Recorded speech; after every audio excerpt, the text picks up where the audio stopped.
Good evening and अस्सलाम वालेकुम।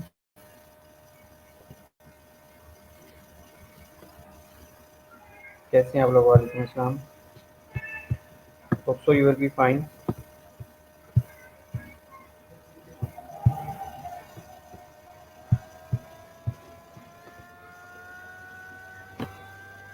So today we are going to discuss about asthma and ARDS.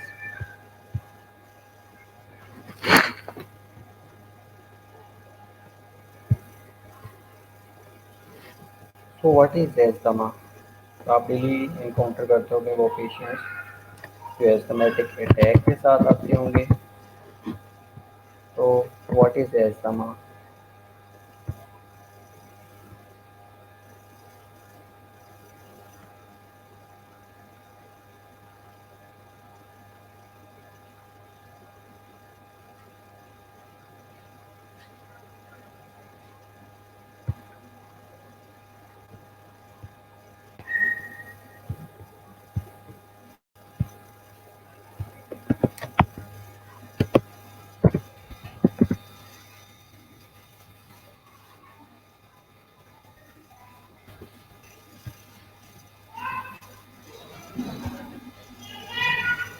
Okay, asthma के ऊपर एक short सा रिव्यू ले लेते हैं कि एस्थमा होता क्या है।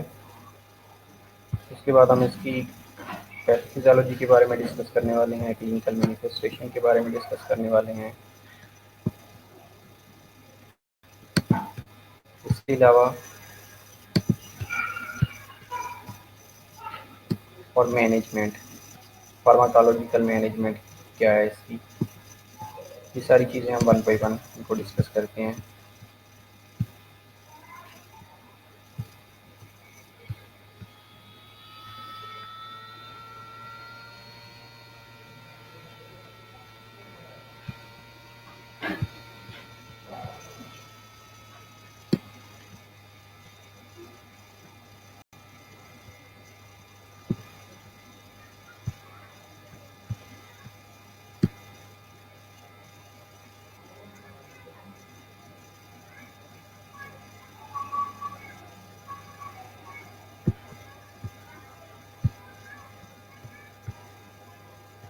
तो पहली चीज़ तो ये है कि एस्थमा के अंदर होता क्या है। हाउ कैन वी डिफाइन ये एस्थमा है? वी कैन से एस्थमा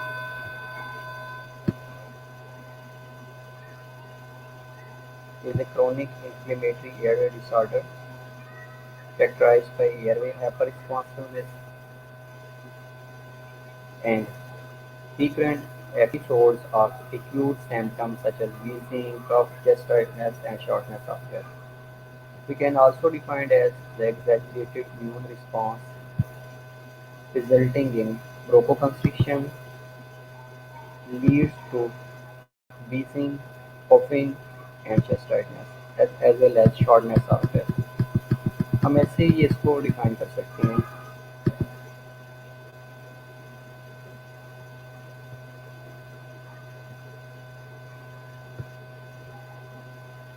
वालेकुम अस्सलाम बेटा, hope so you will be fine. अगर इससे पहले हम रेस्पिरेटरी एयरवे के बारे में, रेस्पिरेटरी सिस्टम के बारे में भी इंट्रोड्यूस कर लेंगे। Introduction of respiratory system. Asthma chronic airway hyper responsiveness होती है। इसके अलावा एस्थमा की जो एग्जैक्ट कॉज है वो अननोन है, लेकिन सर्टेन कंट्रीब्यूटिव फैक्टर्स हैं, लाइक जेनेटिक फैक्टर्स हो सकते हैं। इसके अलावा आईजीई मीडिएटेड इम्यून रिस्पॉन्स हो सकता है, non IgE mediated immune response होता है। इसे इंट्रिंसिक और एक्सट्रिंसिक एस्थमा का नाम दिया जा रहा होता है।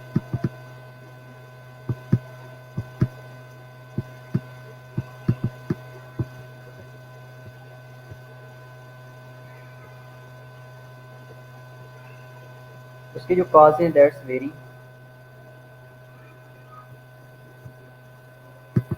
associated with widespread but variable airflow obstruction that is often reversible। जैसे ही इन्फ्लेमेशन होएगी एयरवे ऑब्स्ट्रक्शन होना शुरू हो जाएगी, क्लिनिकल मैनिफेस्टेशन शो होती हैं और एयरवे हाइपर रिस्पॉन्सिवनेस के साथ और एयरवे ऑब्स्ट्रक्शन के साथ क्लिनिकल मैनिफेस्टेशन शो होने लग सकती हैं।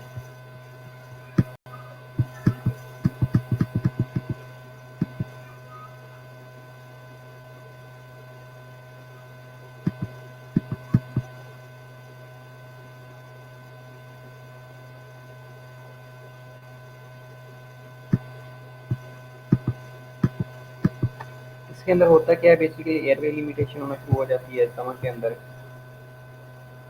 Very good evening.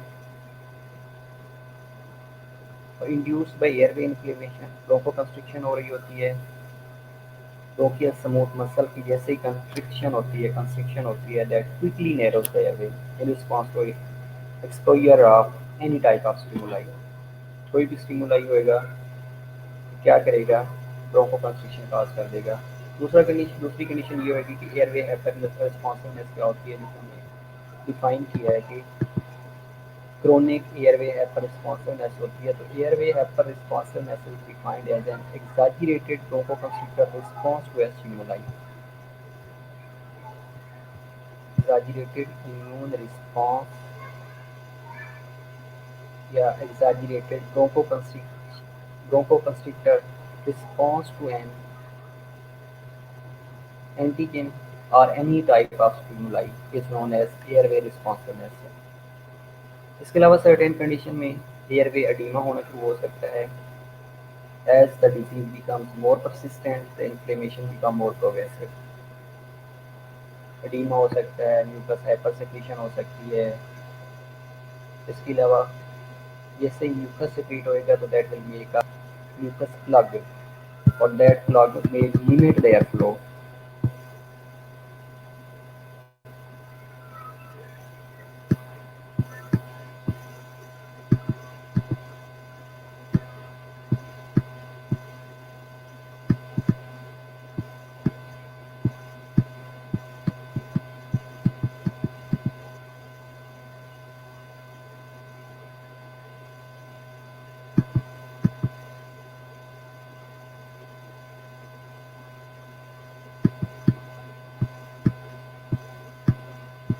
अगर इसको ट्रीट ना किया जाए that will lead to status एस्थमेटिकस।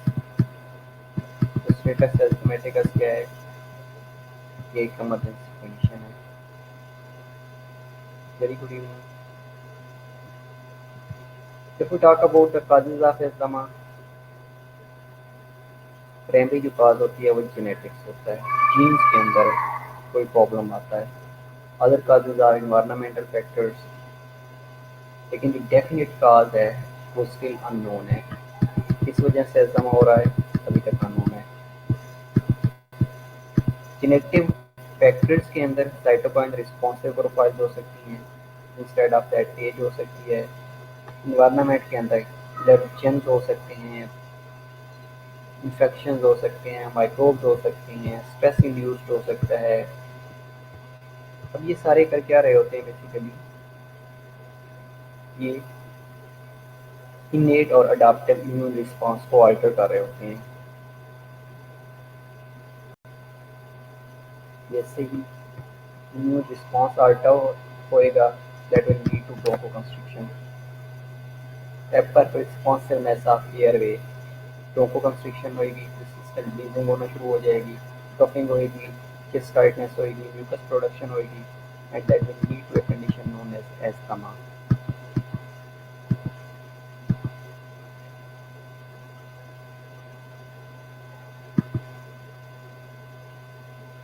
इसके अलावा सर्टेन अदर टाइप्स भी हो सकती हैं, like allergic versus non allergic asthma हो सकता है, late versus early onset asthma हो सकता है। एक्सरसाइज इंड्यूस्ड एस्थमा हो सकता है, नेचुरल एस्थमा हो सकता है, asthma with prominent symptoms of cough. ये certain clinical heterogeneity of asthma हो सकती हैं। अगर हम पैथोजेनेसिस की बात करें तो factor favouring the type 1 phenotype जैसे presence of older siblings, early exposure to daycare like tuberculosis, measles, hepatitis A infection, ये ओवरऑल इन्वायरमेंट है। फैक्टर 2 के अंदर widespread use of antibiotics, environmental factors, diet आ सकती है, सेंसिटाइजेशन टू होस्ट डस्ट हो सकती है, माइट्स हो सकती है। इसके अंदर क्या होता है कि जो साइटोकाइन्स होते हैं उनके अंदर इम्बैलेंस होना शुरू हो जाता है। जैसे साइटोकाइन्स के अंदर इम्बैलेंस आएगा, that will lead to a smooth muscle dysfunctioning, या स्मूथ मसल की कंट्रक्शन होना शुरू हो जाएगी। एयरवे इन्फ्लेमेशन होना शुरू हो जाएगी। जैसे ही एयरवे इन्फ्लेमेशन होएगी, साथ में म्यूकस प्रोडक्शन होगी, म्यूकस प्लग फॉर्मेशन होगी, और अल्टीमेटली जो एयरवे का डायमीटर है ये नैरो होना शुरू हो जाएगा। जो एयर की एंट्री और एग्जिट है वो नहीं हो पाएगा। जैसे स्मूथ मसल की डिफंक्शनिंग या कंस्ट्रक्शन होगी, ब्रोंको कंस्ट्रक्शन होगी, ब्रोंकियल हाइपरट्रॉफी हो सकती है, हाइपरट्रॉफी या हाइपरप्लेसी हो सकता है, इन्फ्लेमेटरी मीडिएटर्स रिलीज होते हैं और मजीद इन्फ्लेमेशन को वर्स कर रहे होते हैं। तो जैसे इन्फ्लेमेटरी एयरवे इन्फ्लेमेशन होती है तो उसके अंदर इन्फ्लेमेटरी सेल्स आना शुरू हो जाती हैं, उनकी इन्फिल्ट्रेशन होती है, एक्टिवेशन होती है, म्यूकस एडिमा फॉर्मेशन होती है, एपिथेलियल डैमेज हो रही होती है, बेसमेंट मेम्ब्रेन की थिकनिंग हो रही होती है। ये सारी कंडीशन सिम्टम को एग्जैसरबेट कर रही होती हैं। अब अगर हम इलर्जन्स की बात करते हैं कि कौन कौन से इलर्जन्स हो सकते हैं, इन्फेक्शन कौन कौन से हो सकती हैं, कौन सी ऐसी कंडीशंस हैं जो मेनली एस्थमा को लीड कर रही होती हैं, तो उनके अंदर इलर्जन्स में कोई हाउस डस्ट माइट हो सकती हैं, कॉकरोच वगैरह हो सकती हैं, फिट्स हो सकते हैं, फीजर्स हो सकते हैं। इन्फेक्शंस के अंदर एटॉपिक इन्फेक्शन हो सकते हैं, रेस्पिरेटरी सिंसिटियल वायरसेस हो सकते हैं, रीनो वायरसेस हो सकती हैं। इसके अलावा तम्बाकू स्मोक हो सकता है, अदर्स के अंदर पोल्यूशन हो सकती हैं। और इन सम कंडीशंस के कुछ बुक्स के obesity also leads to asthma.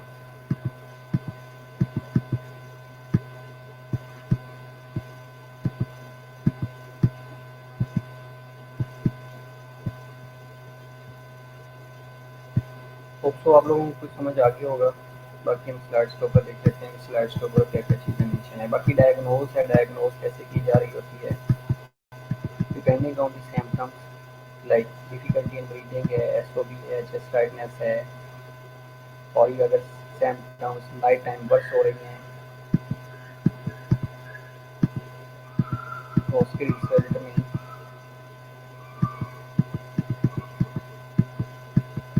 Chest x ray किया जा रहा होता है, स्पायरोमीट्री की जा रही होती है।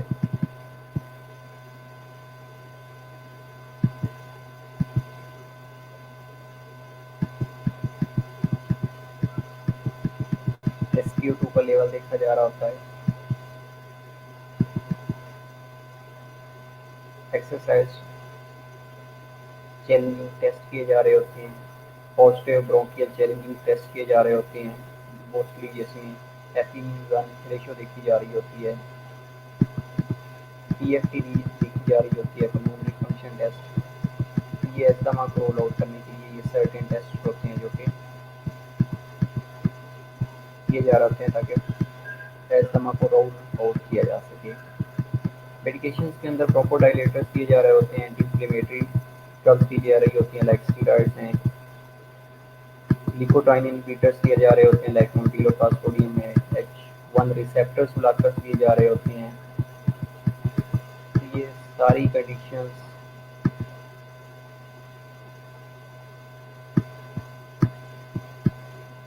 ये जो ड्रग्स होती हैं ये प्रिस्क्राइब की जा रही होती है ताकि जो एस्थमा है उसको वर्स होने से बचाया जा सके।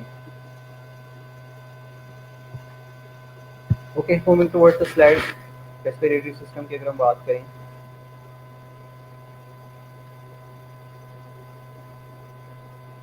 nasal cavity or oral cavity, then larynx, trachea, then bronchus, bronchi और then lungs।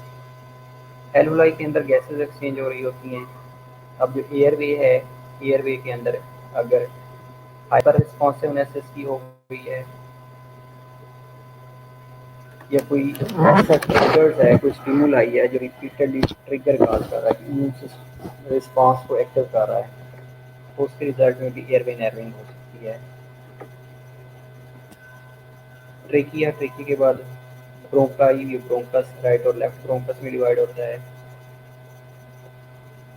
देन अगर लोब्स की बात करें तो right lungs have 3 lobes, left lung have 2 lobes. उसके बाद प्लूरल कैविटी होती है, प्लूरा होता है, तीसरा रोप्राइटल प्लूरा होता है और इनके दरमियान फ्लूइड होता है जिसे प्लूरल फ्लूइड कहा जाता है। अब ये प्लूरल फ्लूइड क्या करता है कि ये एक दूसरे को फ्रिक्शन से प्रिवेंट कर रहा होता है। इनहेलेशन और एक्सहेलेशन के दौरान जब प्लूरल फ्रिक्शन डेवलप हो रही होती है तो उस प्लूरल फ्रिक्शन को ये इन्हिबिट करवा रहा होता है।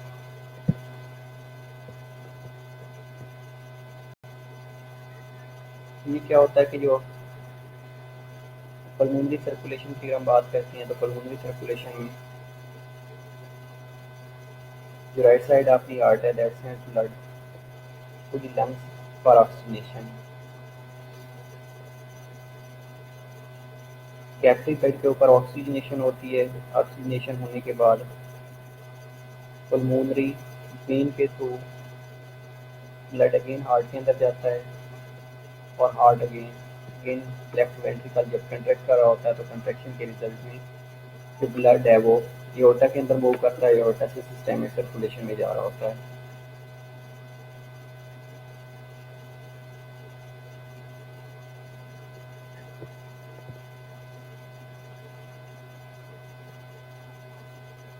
इसके अलावा ऑक्सीजन और कार्बन डाइऑक्साइड एलिमिनेशन हो रही होती है लंग से।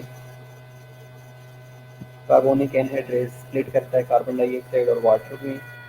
कार्बन डाइऑक्साइड जो है ये 23% लंग से एलिमिनेट हो रही होती है कार्बोक्सी हीमोग्लोबिन या कार्बामाइन हीमोग्लोबिन की मौजूदगी में, और बाकी बाइकार्ब्स की मौजूदगी में 70% किडनी से निकल रही होती है और 7% डिसॉल्व सब्सटेंसेस से निकल रही होती है। एस्थमा हमने ऑलरेडी डिफाइन किया था। रिएक्टिव एयरवे डिजीज़ है, क्रोनिक एयरवे इन्फ्लेमेटरी डिजीज़ है, क्रोनिक इन्फ्लेमेटरी लंग डिजीज़ है। अब ये inflammation causes varying degree of obstruction in the airway। Early stage के अंदर रिवर्सिबल होता है लेकिन लेटर स्टेज के अंदर भी सर्टेन ड्रग्स लाइक ब्रोंकोडायलेटर्स हैं, एंटी इन्फ्लेमेटरी ड्रग्स हैं, निकोटाइन इनहिबिटर्स हैं, H1 रिसेप्टर ब्लॉकर्स हैं, उनके थ्रू इसको रिवर्सिबल किया जा रहा होता है।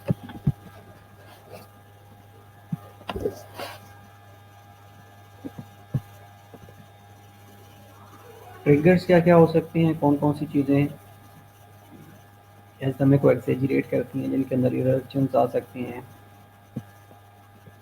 एक्सरसाइज इंड्यूस्ड हो सकता है, रेस्पिरेटरी इन्फेक्शन हो सकती हैं, नोज एंड साइनस प्रॉब्लम्स हो सकती हैं लाइक नेजल पॉलिप्स हो सकते हैं, साइनोसाइटिस हो सकती हैं, सर्टेन ड्रग्स हो सकती हैं, फूड एडिक्टिव्स हो सकती हैं, फूड इंड्यूस्ड हो सकता है, गर्ड इंड्यूस्ड हो सकता है, गैस्ट्रोएसोफेगस फीगल रिफ्लेक्स डिजीज जिसमें जो फूड के कंटेंट होते हैं वो एसोफेगस के अंदर मूव करते हैं और एसोफेगस से रेस्पिरेटरी ट्रैक के अंदर जा सकती हैं। इमोशनल स्ट्रेस है, इमोशनल स्ट्रेस हो सकता है या कोई भी इमोशनल अरोजल जो कि इंट्रिंसिक पाथवे को ट्रिगर कर देता है, that will also lead to asthma.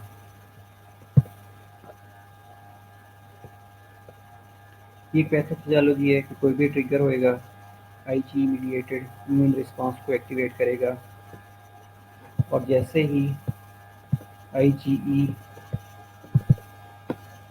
Mediated immune response trigger होएगा तो ये दो तरह से ट्रिगर हो रहा होता है।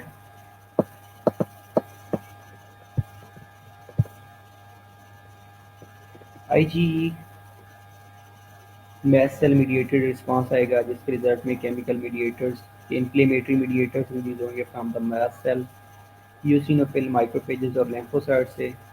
अब इसमें दो तरह के रिस्पांस आ रहे होते हैं। One response is early phase response जो कि पीक 30 to 60 मिनट्स तक पहुँच जाएगा। और जो लेट रिस्पॉन्स होता है उसमें ये पीक 5 to 6 आवर्स में पहुँचता है। इनफिल्ट्रेशन विद यूसिनोफिल होएगी, न्यूट्रोफिल होएगी, इन्फ्लेमेशन होना शुरू हो जाएगी और ब्रोंकियल हाइपर एक्टिविटी होना शुरू हो जाती है। With in 1 to 2 hours infiltration with lymphocytes और lymphocytes होना शुरू हो जाते हैं, जबकि अर्ली फेज के अंदर ब्रोंकियल स्मूथ मसल की कंस्ट्रक्शन होना शुरू हो जाती है, म्यूकस सिक्रीट हो रहा होता है, वेस्कुलर लीकेज होना शुरू हो जाती है, एडीमा बनना शुरू हो जाता है या म्यूकोजल एडीमा बनना शुरू हो जाता है, और ये cumulatively at the end obstruction of large and small airway cause कर रही होती हैं, जिसके रिजल्ट में एयरवे ट्रैपिंग नहीं होती, रेस्पिरेटरी एसिडोसिस होना शुरू हो जाती है और हाइपोक्सीमिया होना शुरू हो जाता है। ये अर्ली और late response you can make a difference कि क्या क्या हो रहा होता है। इसके अलावा पैथोफिजियोलॉजी की अगर बात करें तो ये ब्रोंकोस्पेज्म हो रहा होता है और एयरवे इन्फ्लेमेशन हो रही होती है, स्मूथ मसल की कंस्ट्रक्शन होना शुरू हो जाती है। इसके अलावा साइटोकाइंस रिलीज होती हैं, ये इन्फ्लेमेटरी मीडिएटर्स रिलीज होती हैं। ये क्या करते हैं कि ये एक तो म्यूकस सिक्रीशन बढ़ा देते हैं, ये इन्फ्लेमेटरी एक्सुडेशन फॉर्मेशन हो रही होती है। इसके अलावा एयरवे नर्विंग होना शुरू हो जाती है due to inflammation. Early phase stage जो कि हमने पहले भी डिस्कस किया है कि peak 30 to 60 minutes, post exposure और subsides 30 to 90 minutes later. Body का इम्यून सिस्टम खुद ब खुद ट्रिगर करता है, ट्रिगर करने के बाद एंटी इन्फ्लेमेटरी मेडिकेशंस के साथ, ब्रोंकोडाइलेटर्स के साथ इसको रिवर्स किया जा रहा होता है। Characterized primarily by bronchospasm, definitely increase mucus secretion होना शुरू हो जाती है, edema formation होती है, and increase amount of aqueous sputum. Patient experience wheezing experience कर रहा होता है, कफिंग एक्सपीरियंस कर रहा होता है, चेस्ट टाइटनेस होती है और डिफिकल्टी इन ब्रीदिंग या डिजनी हो रहा होता है।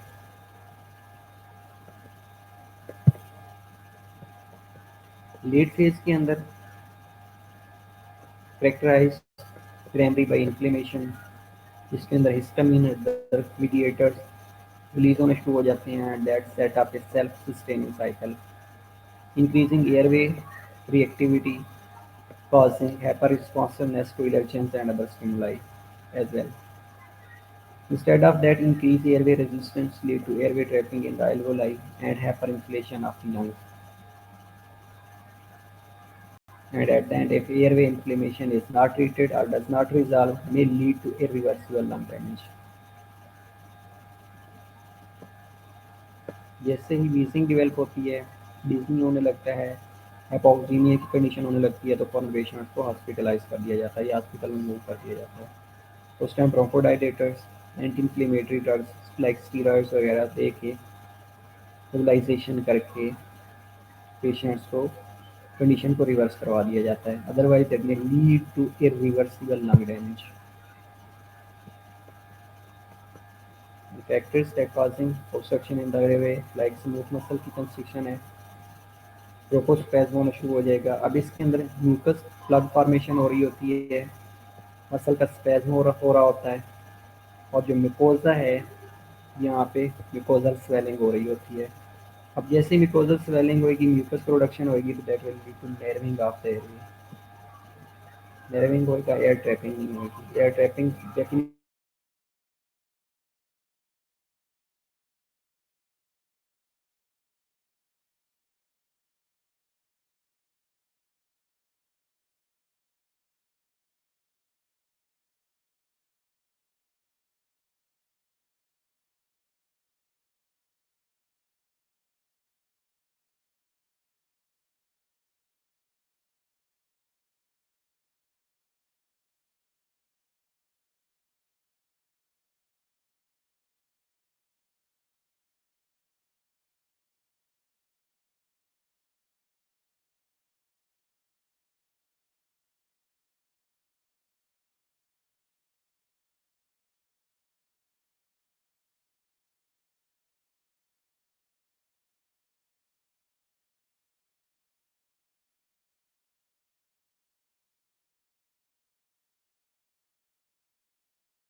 And third one is excessive mucus production.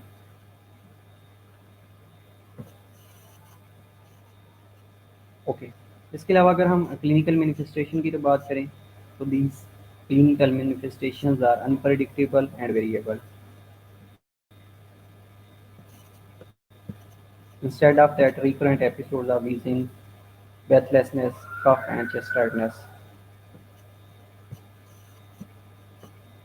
Exposure may be prolonged from inspiration ratio 1 to 2 to 1 to 3 and 1 ratio 4 होना शुरू हो जाएगा और between these attacks, patient may be asymptomatic with normal or near normal lung function.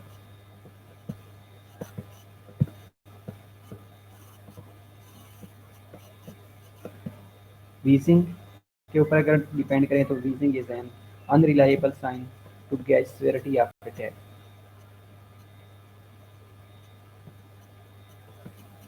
Severe attacks can have no audible wheezing due to reduction in airflow. Silent chest होना शुरू हो जाएगी. Ominous signs of impending respiratory failure.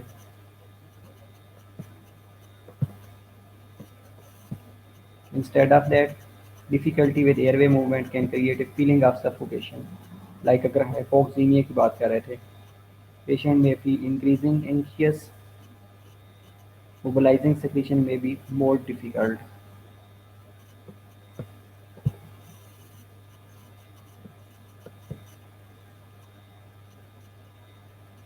Examination of the patient during an attack, acute attack usually reveals signs of hypoxemia, restlessness,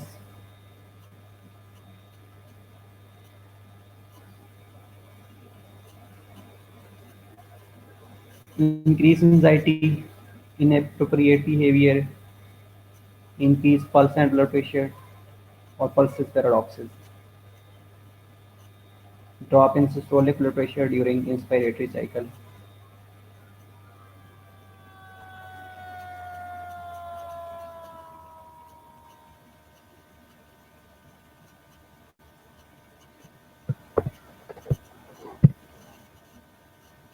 If we talk about the complications, status asthmaticus, severe life-threatening attack, refractory to usual treatment where patient poses risk for respiratory failure. If not treated timely, ultimately asthma leads to status asthmaticus.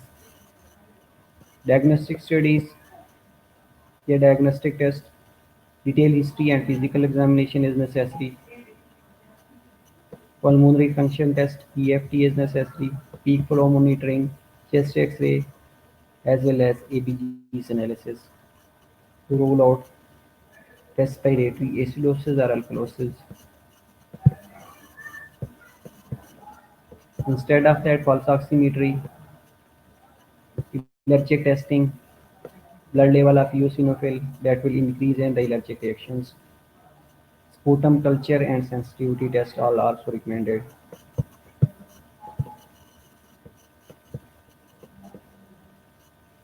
For collaborative care, education is important. Start a time for the diagnosis, integrated into every step of clinical care, and self-management tailored to need of the patient, evaluating the outcome in terms of patient's perception of improvement. If patient has an acute asthmatic attack, the episode orthotherapy should be started and monitored with pulse oximeter or ABGs in the severe cases. Inhaled beta adrenergic agonist by metered dose inhalers using a spacer or nebulizer.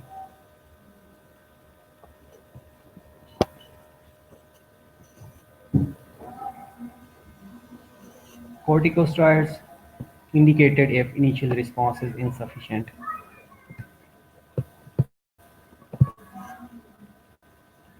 Instead of that,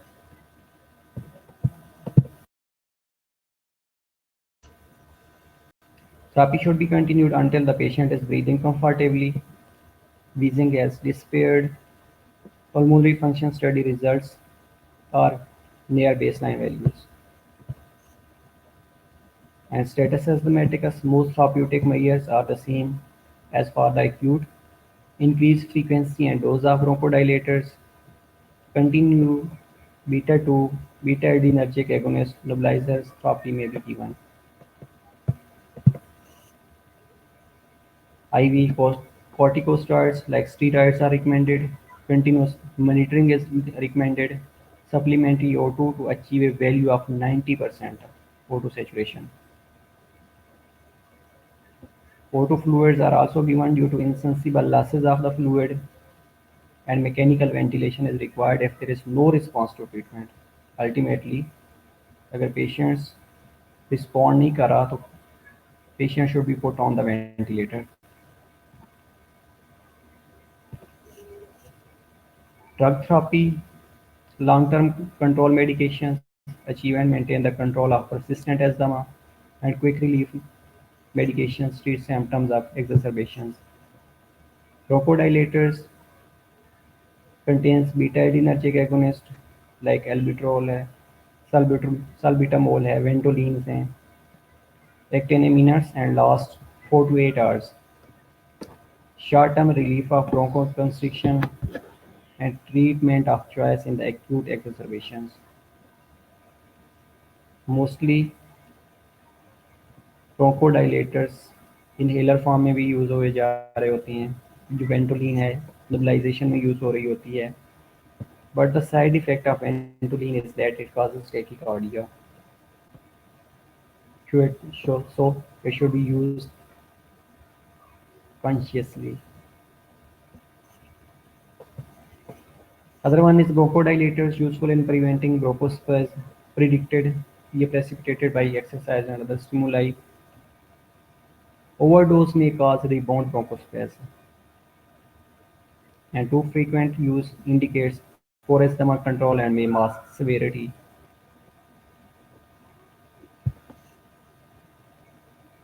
Long-acting bronchodilators that have 18 to 12 or 24 hours, useful for natural asthma, avoid contact with tongue to decrease the side effects. Can be used in combination therapy with inhaled corticosteroids.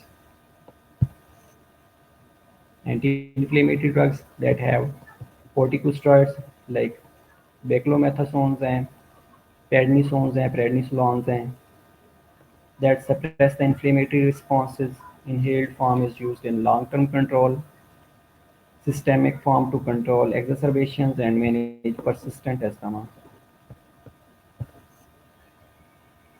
Corticosteroids do not block responses to allergens, irritants, or exercise, and do not block late-phase responses to subsequent bronchial hyperresponsiveness. Inhibit release of mediators from macrophages and eosinophils as well. And anti-inflammatory drugs are others like mast cell stabilizers, cromolyn, and nidopromel that inhibit the release of histamine.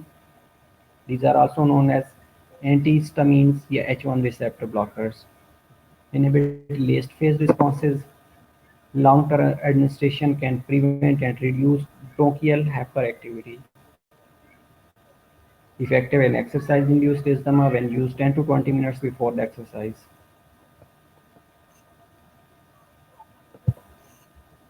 And leukotriene modifiers are leukotriene inhibitors like montelukast. Leukotrienes potent bronchoconstrictors and may cause airway edema and inflammation.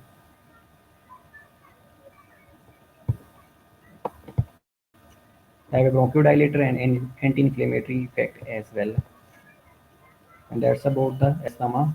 Now we will discuss about ARDS.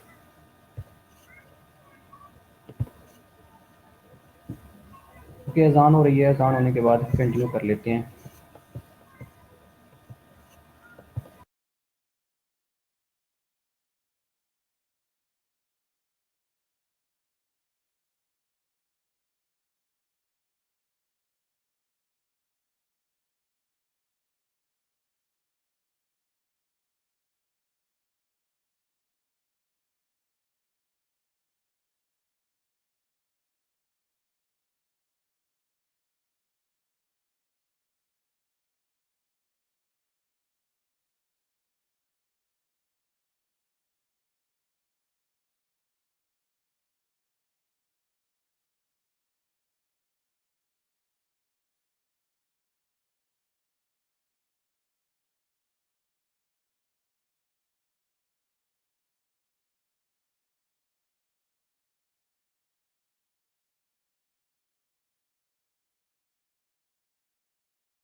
Okay well, हम ARDS थोड़ा सा introduction कर लेते हैं और बाकी next class में discuss कर लेंगे।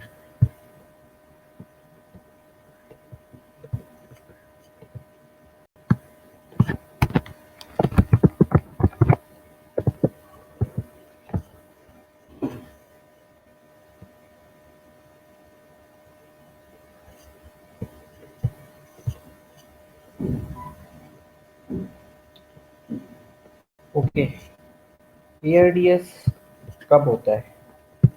Any idea?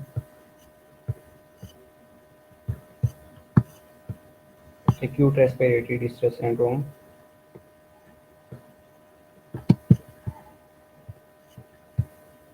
ARDS कब डेवलप होगा?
Okay, definitely ARDS developed by other medical problems and complications, like other medical problems और कॉम्प्लिकेशन क्या हो सकती हैं।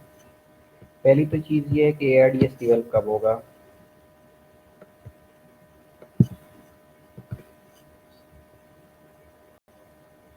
When the fluid accumulates in the lungs, not due to heart failure या non cardiogenic pulmonary edema के अलावा अगर lungs के अंदर या एल्वोलाई के अंदर या एल्वर सैक के अंदर अगर फ्लूइड की अकमुलेशन हो गई है तो that condition is known as ARDS।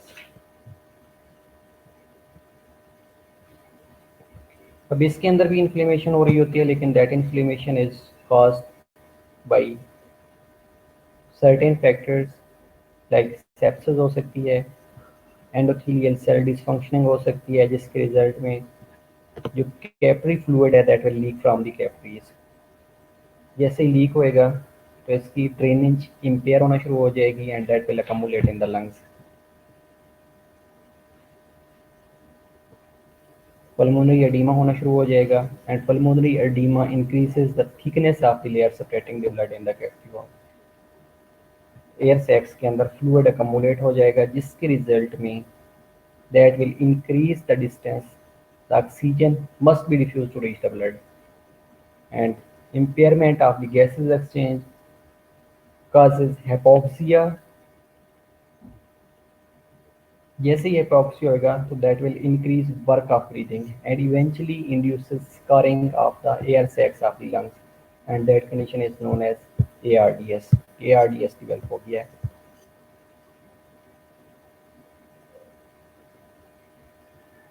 Exactly life threatening lungs increase हो सकती हैं। इसके अलावा एल्वोलाई जो हैं या एल्वुलर सैक हैं उनके अंदर फ्लूइड अकमुलेट होना शुरू हो जाता है, लेकिन उसकी काज नॉन कार्डियोजेनिक होनी चाहिए। अगर कार्डियोजेनिक काज है तो definitely we can't say like pulmonary edema है due to heart failure, we can't justify कि इट इज ARDS। जिस तरह आप बता रही हैं कि लाइक कोई मैकेनिकल स्ट्रेस भी हो सकती है, life threatening injuries caused by fluid leak in the lungs, like कोई मैकेनिकल स्ट्रेसर्स भी हो सकती हैं, मैकेनिकल इंजरीज भी हो सकती हैं।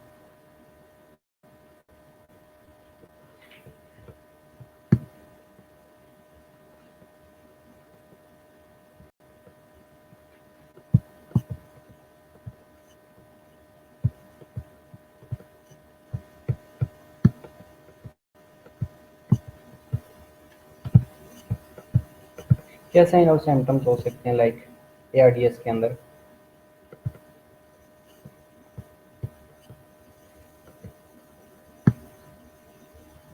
और ARDS develops when the fluid builds in the tiny elastic airway sacs in the lungs।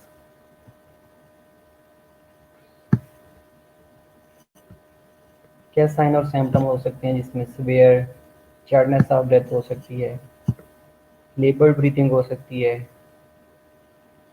Low blood pressure होना शुरू हो सकता है, डिफरेंट काजेज हो सकती हैं लाइक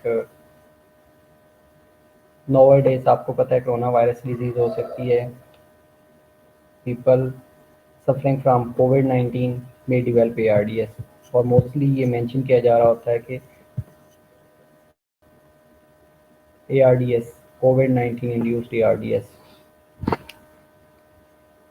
सर्टेन इंजरीज हो सकती हैं लाइक हेड की इंजरी हो सकती है, चेस्ट की इंजरी हो सकती है, सीवियर निमोनिया हो सकता है, इनहेलेशन हार्मफुल सब्सटेंसेस हो सकते हैं लाइक स्मोक हो सकता है, केमिकल फ्यूम्स हो सकते हैं, वोमिट इटसेल्फ हो सकती है एस्पिरेशन की वजह से, सेप्सिस हो सकती है दैट कॉमन काज है ARDS की।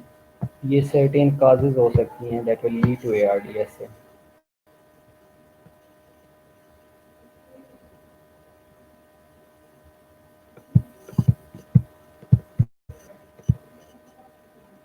ओके, नेक्स्ट क्लास में ARDS को डिस्कस कर लेते हैं। I think it's enough for you.